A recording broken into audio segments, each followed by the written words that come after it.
Ești dulce. Băi, ideea în felul următor. Gata, da? Bun. Băi, să filmează ecranul, spuneți și mie, vă rog frumos, mai am un minut. Filmați ecranul careva. Bun, gata, vă iubesc. Nu știu cât va mai dura arestul meu la domiciliu, însă am pregătit așa.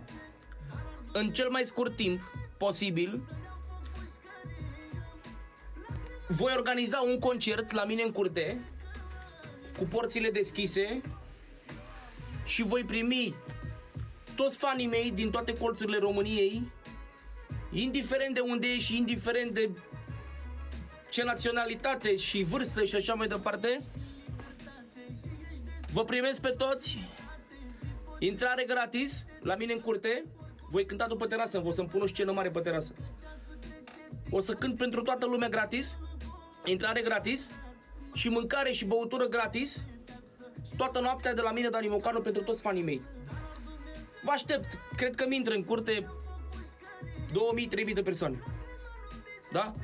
O să vă țin la curent, o să vă anunț eu data și ora exactă și o să fac ceva în premieră ce nu s-a întâmplat la nivel mondial. Niciun artist la nivel mondial arestat la domiciliu nu a putut ține un concert de acasă. Eu o să-l țin pentru voi, că vă iubesc și chiar dacă printre voi mai sunt oameni care mi-au vrut rău și îmi doresc rău în continuare ei.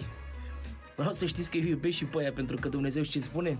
Cine îți dă o palmă pe stânga, întoarce și pe dreapta. Eu n-am avut puterea să fac treaba asta până acum. Cine mi-a dat o palmă pe stânga, bine,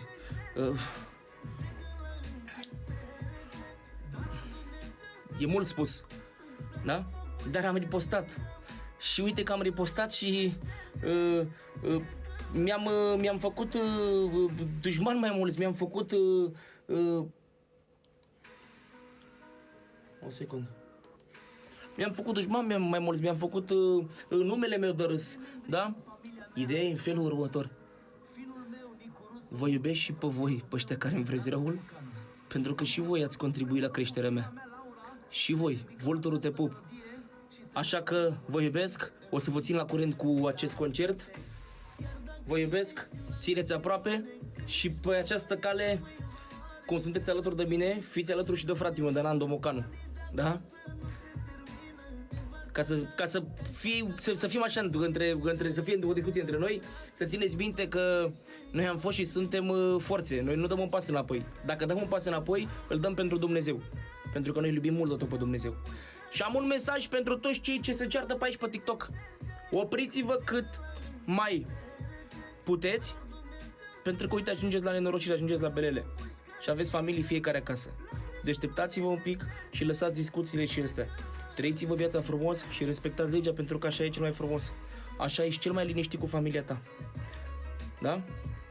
Vă iubesc din suflet, să fie Dumnezeu cu voi și de azi încolo voi cânta fără perdea, așa cum cântam eu înainte.